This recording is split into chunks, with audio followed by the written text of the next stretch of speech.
Hello, everyone. This is All Star Hoop Talk with Shane and Ethan, because every team needs an all-star.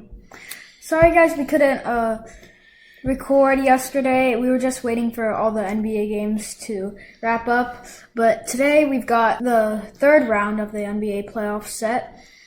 So now we're going to be talking about the conference finals, won't we? Yeah. Okay. Are you getting more excited now? Yeah. Why? Because whoever wins these two series, they get to go to the finals, and that's going to be pretty exciting to watch. Because the finals is where it's all at, isn't it? Yeah. And so your predictions, we had been kind of going through them. So let's start with the Celtics and Cavaliers one. Did you predict that one? Was that who you predicted to win? Was the Celtics? Yeah. Okay. And you predicted them to win in how many games? 6. And how many games did it take them? 5. All right. So they did a little bit better than you anticipated, huh? Yeah. You anticipated Donovan Mitchell to put up more of a fight. Yeah. And so then what was your prediction in the Pacers versus Knicks? The Pacers would win it. And did they move on? Yep. And how many games did it take them? 7. And so that one was kind of interesting, wasn't it? Yeah. Because at one point, the Knicks were up 3-2, weren't they? Yeah. And you never lost faith that the Pacers were going to come back, did you? No. And in Game 6, were you a little concerned that the Knicks were going to be able to pull it off and win it and go on? No. No? No. You had all the confidence in your predictions? Yeah. Okay. So then going on to the Timberwolves versus the Nuggets. That was one of the Game 7s that we ended up watching yesterday. And who won that one? The Timberwolves. And what made you so confident that they were going to be able to upset the reigning champions? I don't know. They just, at the beginning of the series, they won the first 2 games and by a big margin.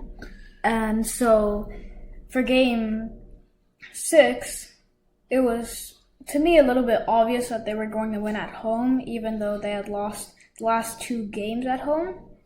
And then for Game 7, they were on the road, but they had already beaten the Nuggets the first 2 times, and they had only lost 1 other time to them at home in the playoff series. Okay. So I thought that they would win.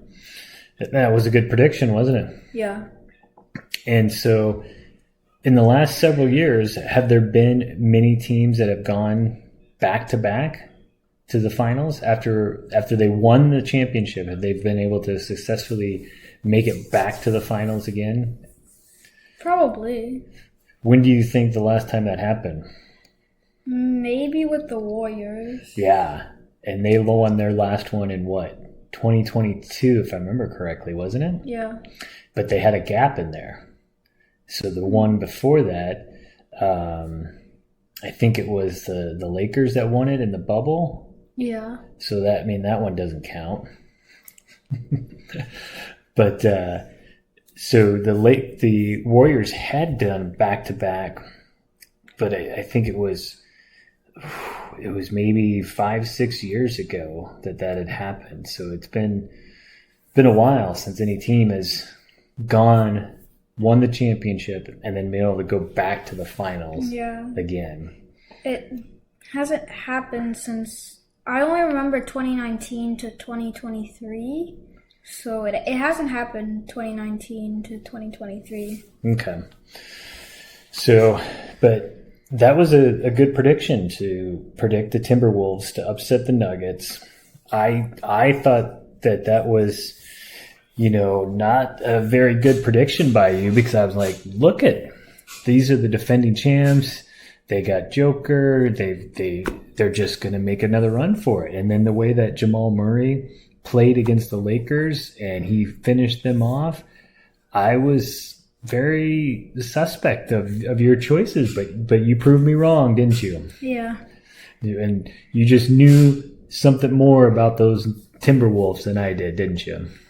Yeah. What player on the Timberwolves do you feel like made that ultimate contribution to get him over that hump? Anthony Edwards. Why? What did you see him in him yesterday that really showed you that? He just played really well. He passed the ball well. He scored well. He did everything well. Okay. Do you think he's going to bring that against our other matchup that we haven't talked about yet, which is the Thunder and Mavericks? And who did you predict in that one? The Thunder. And why did you predict the Thunder? They were a young team. They were the number 1 seed. They were record-wise better than the Mavericks, and they played a little bit better than the Mavericks, but... So it was just the experience from the Mavericks that won out, wasn't it? Yeah. And so now you've got the Timberwolves going up against the Mavericks. Who do you see going to be able to prevail in that outcome? I don't see anyone, really. I just see it going to a game 6. It might go to a game 7, but as of right now, I'm not really too sure who would win. So if you were to make a prediction right now, who would you say? The Mavericks or the Timberwolves? I'll go with the Timberwolves. Timberwolves it is. In 6 to 7 games. 6 to 7 games. Okay. And so then on the Eastern Conference side, we've got the number 1 seed Celtics, which, correct me if I'm wrong, but I'm pretty sure they had the best record in the entire NBA all season, right? Yeah. And they're going up against the Pacers, number 6 seed. So that's a big discrepancy there. Unlike in the West, you've got the number 3 Timberwolves going up against the number 5 Mavericks. That seems more evenly matched, don't you think? Yeah.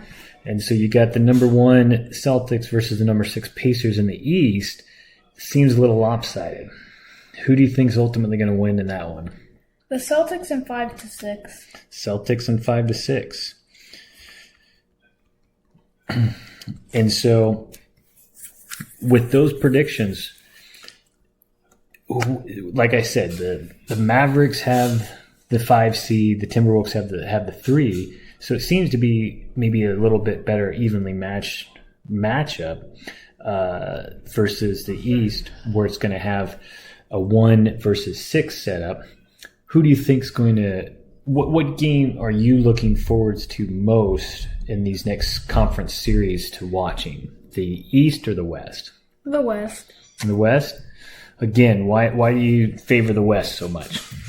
It's what my predictions say. It's going to be a closer series in the West than the East, and I think it's just going to be a lot better to watch the West. There's going to be a lot of close games, and the East, the Pacers might win a few, but the Celtics will probably win a lot of the games.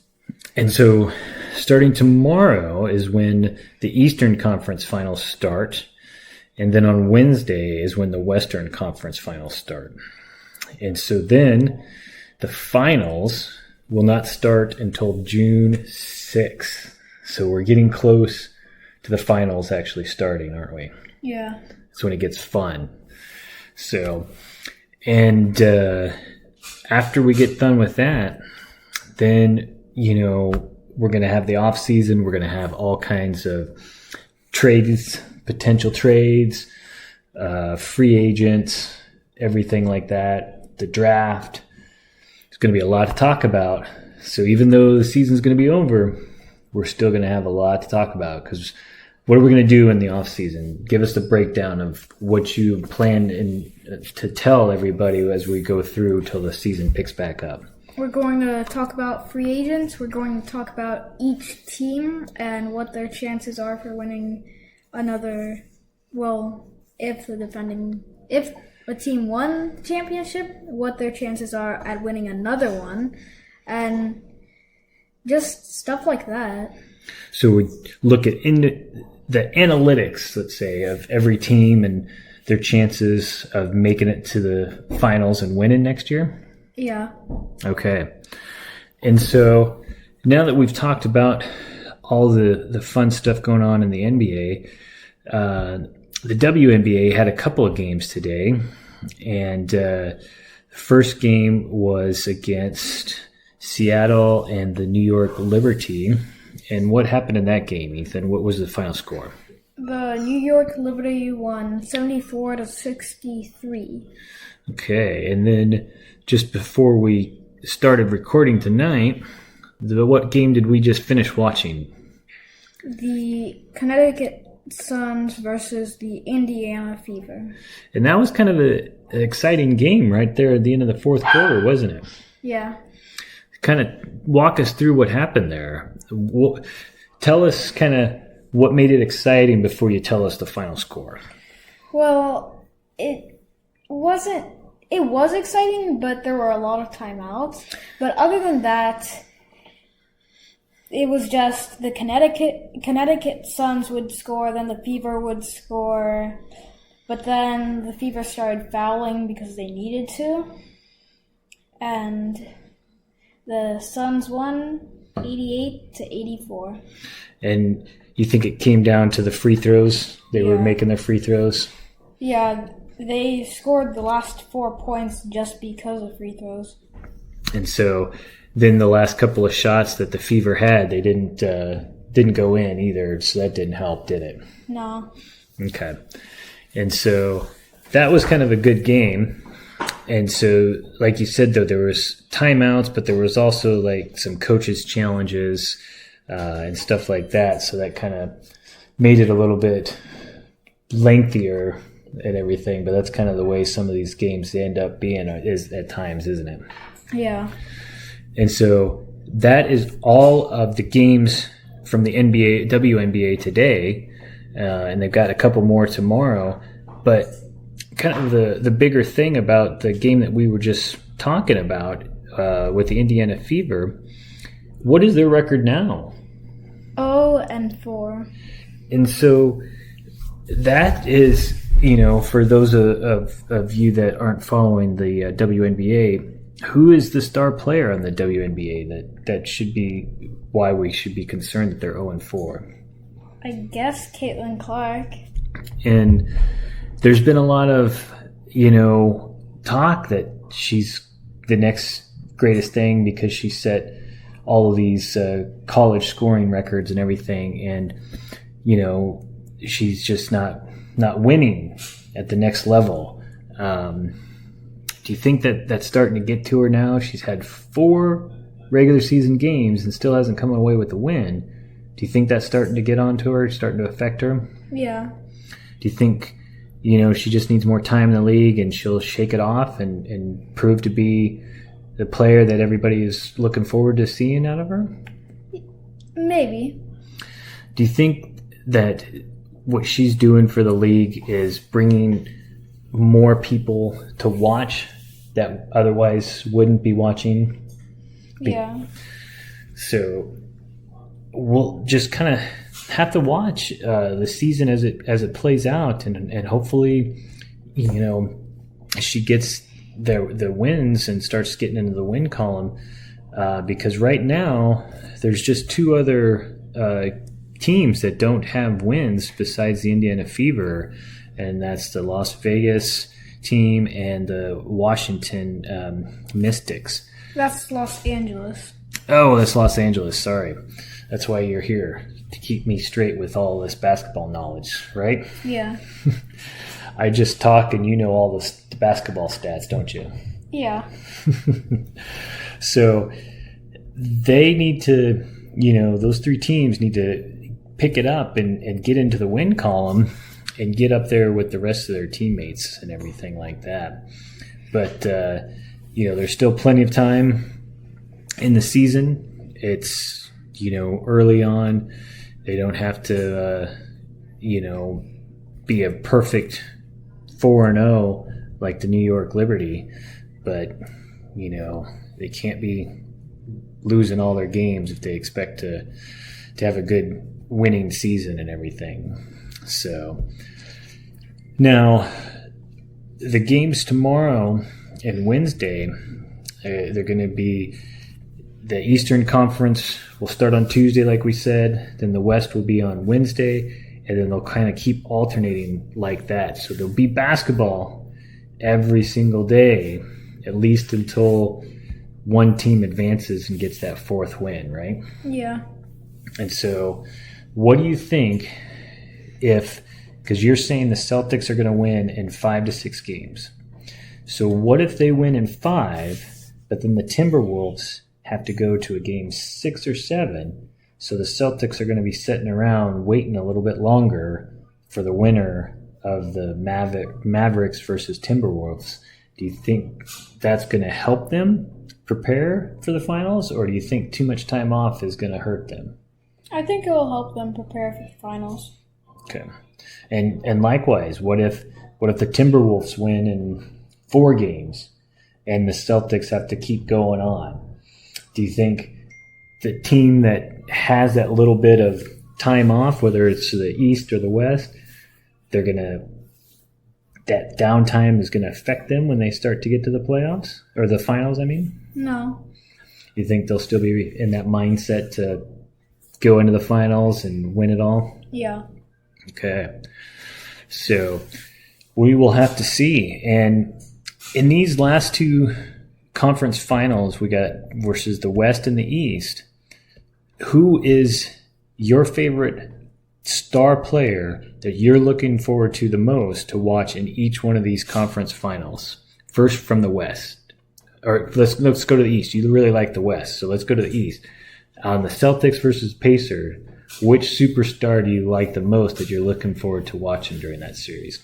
Tyrese Halliburton. And who does he play for? The Indiana Pacers. And why do you like watching him? Because he passes the ball really well. He can score. I wish he was still in Sacramento, but he's not. But I think it would be cool if they won. I don't think they're going to win, but it's still going to be cool to watch him. Yeah, he's fun to watch. He is fun to watch. And I agree with you. He was one that Sacramento should have held on to. But we got Domantas Sabonis in return. So but we'll talk more about that when we talk in the after season, on the postseason, about the individual teams.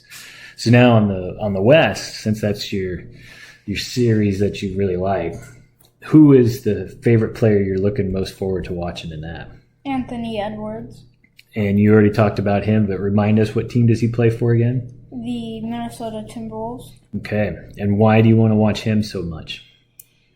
Like I said earlier, he can pass, he can shoot, he can dunk, he plays really well. And that's one of the reasons why the Timberwolves are where they are. Okay.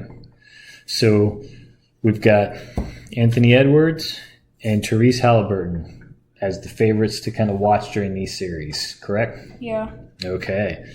And so we will continue to watch them and see where everything goes. And we'll see how your predictions go. As we made it this far, out of the teams that are left, you picked 3 out of those 4. So that gives your winning percentage of what? 75. It's pretty darn good, isn't it? Yeah. So you feel pretty confident with just getting 2 more teams right that you'll still be able to get them right? Yeah. Okay. And so is there anything else that we really need to talk about or entertain anybody with and make sure that they are knowledgeable about with basketball stuff? No. No, we've covered it all? For today. Okay. And we've got everybody waiting for our after-season teams' individual status reports and everything like that at the end of the season, right? Yeah. So they got to come back and they got to listen to that. All right. So this is all we have for today with All-Star Hoop Talk. So like, follow, and download us wherever you get your podcast. talk to you later.